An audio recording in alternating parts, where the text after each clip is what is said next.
وأشهد أن سيدنا محمدا عبده ورسوله اللهم صل وسلم وبارك على سيدنا محمد وعلى آله وصحبه ومن تبعه بإحسان إلى يوم الدين.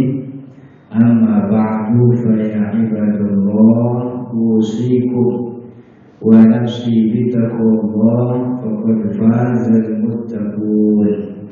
يقول الله تعالى في كتابه الكريم: أعوذ بالله من الشيطان الرجيم. يا أيها الذين آمنوا اتقوا الله وقولوا قولا سديدا. وقال الرسول صلى الله عليه وسلم: ما نهيتكم عنه فاجتنبوه وما أمرتكم به فأتوا منه ما استطعتم. Para jemaah sedang sholat Jumat yang dirahmati Allah Subhanahu wa Ta'ala, banyak orang yang berburu gajah karena sebab ingin mengincar kainnya. Rusa juga jadi indah karena sebab tanduknya sebagaimana badak banyak diminati oleh para pemburu karena indah culanya. Maka ketika badak hilang culanya, rusa hilang tanduknya, gajah tidak ada dagingnya, hilang nilai yang berharga pada badannya sehingga tidak lagi diminati oleh para pemburu. Kalau kita tarik konteks yang sama dengan hal keimanan kita, bahwa orang mukmin itu jadi berharga karena dia punya iman. Lalu dari mana kemudian kita sebagai seorang mukmin bisa diketahui keindahannya kalau iman dalam diri kita tidak menghasilkan tanda?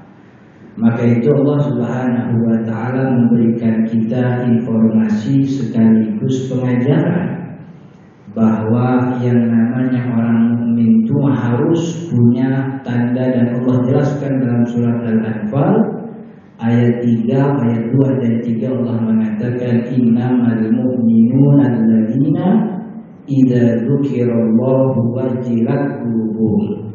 Kata Allah, orang yang beriman kepada Allah, orang yang punya iman itu alladzina idza dzukirallah. Yang pertama adalah orang yang kalau disebut nama Allah wajilat qulubuhum, hatinya bergetar, tunduk takut kepada Allah Subhanahu wa Ta'ala.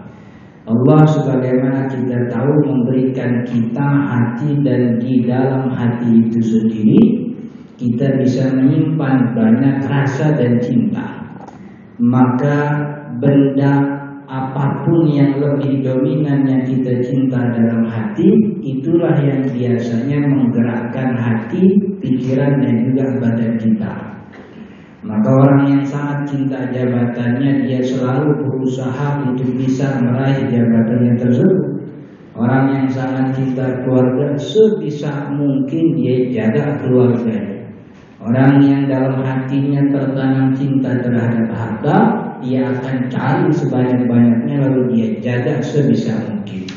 Maka orang yang beriman mestinya di antara cintanya kepada keluarga, di antara cintanya kepada posisi dan jabatan, Allah tetap harus nomor satu. Allah tetap harus yang dominan. Sehingga terciptalah, kalau Allah sudah di dalam hatinya dan dia nomor satu, terciptalah semacam etika muraqabah, sifat selalu merasa diawasi oleh Allah Subhanahu wa Ta'ala. Selalu Allah oriented. Kalau mau ngapa-ngapain, dia dalam hati berbisik, Allah ridho apa enggak. Kalau dia mau berangkat ke situ, Allah ridho apa enggak. Kalau dia mau ngerjain ini, Allah ridho apa enggak. Jadi karena dalam hatinya ada Allah, itu yang selalu jadi pertimbangan gerak-geriknya. Betul saya mau kaya, dagang. Tapi kalau dagangnya nipu orang, masukin timbangan, nipu konsumen, orang sih nggak ada yang tahu. Tapi kan Allah tahu. Betul saya harus naik pangkat.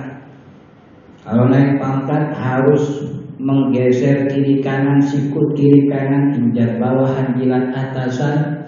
Betul memang banyak orang yang tidak tahu kalau kita merekap anggaran, kita masukin data dan dokumen, tapi kan Allah tahu. Betul saya harus lulus tahun ini, tapi kalau skripsinya diplak, plagiat, tesisnya nyontek orang sih nggak ada yang tahu. Dekan, dosen juga nggak ngerti, tapi kan Allah tahu. Jadi orang yang beriman ketika disebut Allah dalam dirinya, bergetar hatinya tunduk kepada Allah Subhanahu wa Ta'ala, dalam arti bahwa segala prajurit yang dia lakukan selalu Allah yang jadi pedomannya, selalu Allah yang jadi pertimbangannya, Allah ridho atau tidak.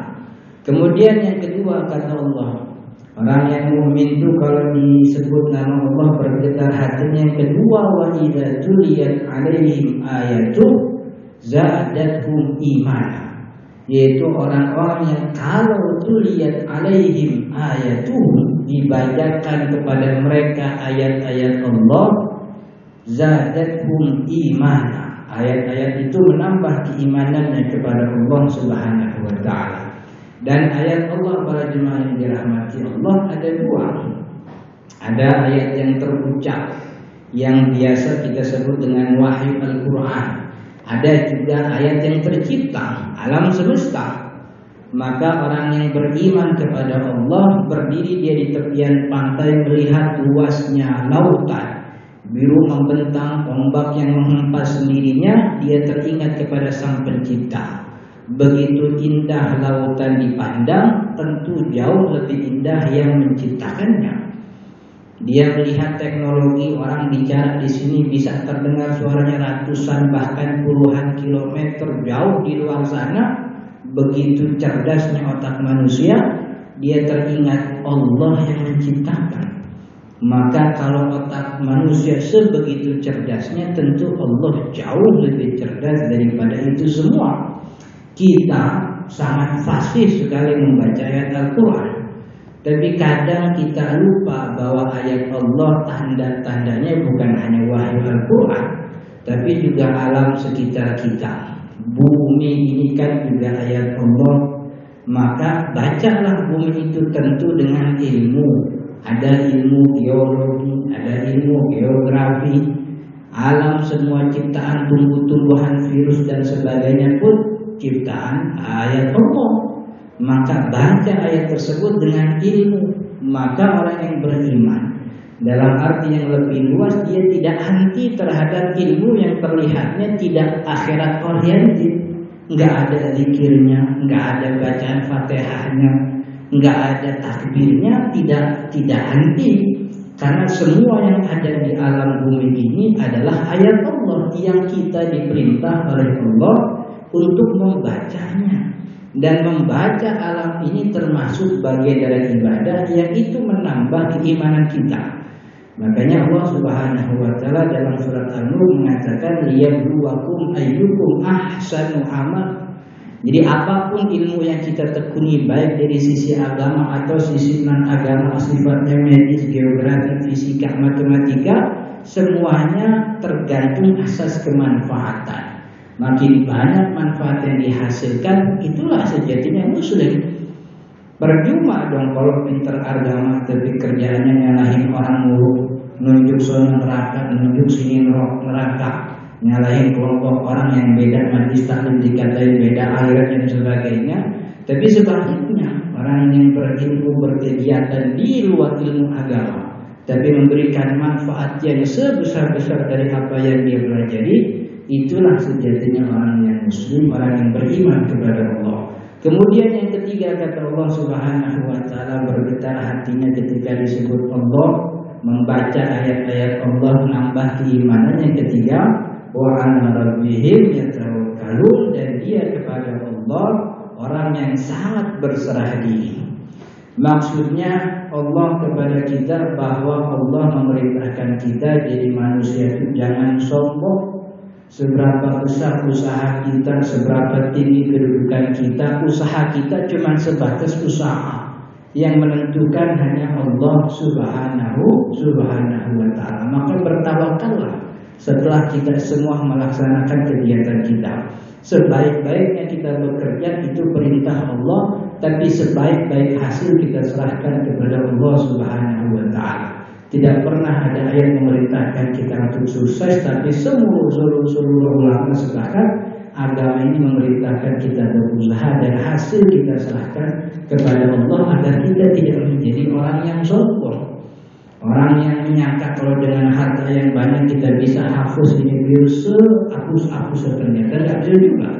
Maka sekuat apapun kita, orang agama memerintahkan kerja dengan orang-orang yang profesional, gunakan teknologi yang paling canggih, gunakan ilmu pengetahuan data yang paling mutakhir. Tapi setelah itu yang namanya orang punya iman berserah diri kepada Allah Subhanahu wa ta'ala.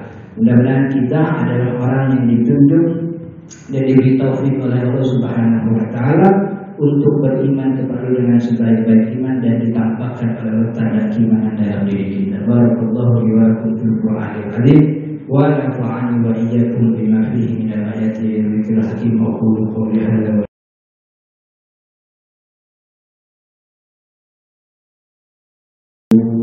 innahu huwal ghafurur rahim.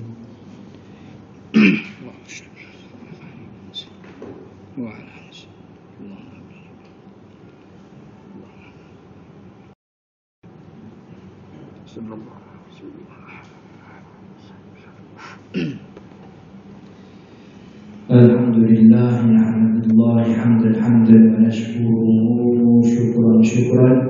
Ashhadu an la ilaha illallah wahdahu la syarika lahu wa ashhadu anna sayyidana Muhammadan abduhu wa rasuluh. Allahumma salli wa sallim wa barik ala sayyidina Muhammadin wa ala alihi wa sahbihi wa man tabi'ahum bi ihsanin ila yaumiddin. Amma ba'du, fa ya ibadallah, usikum wa nafsi bi taqwallah faqad faza al-muttaqun. Fa'alamu ayyuhal ibad anna Allah amarakum bi syai'in bada'a fihi bi nafsihi wa thanna bi malaikatihi al-musabbihati bi qudsi haitsu qala ta'ala inna Allaha wa malaikatahu yusalluna 'alan nabi ya ayyuhalladzina amanu sallu 'alaihi wa sallimu taslima. Allahumma salli wa sallim wa barik ala sayyidina Muhammadin wa ala ali sayyidina Muhammad kama sallaita wa barakta ala sayyidina Ibrahim wa ala ali Ibrahim fil alamin innaka Hamidum Majid. Warḍa 'anna wa 'anil khulafa'ir rasyidin Abi Bakr wa Umar wa Utsman wa Ali wa baqiyatus sahabati wa tabi'in warḍa 'anna wa 'anhum bi rahmatika ya arhamar rahimin. Allahumma ighfir lil mu'minina wal mu'minat wal muslimina wal muslimat al ahya'i minhum wal amwat. Allahumma arinal haqqa haqqan warzuqna ittiba'ah wa arinal batila batilan warzuqna ijtinabah. Allahumma a'inna ala dzikrika wa syukrika wa husna ibadatik.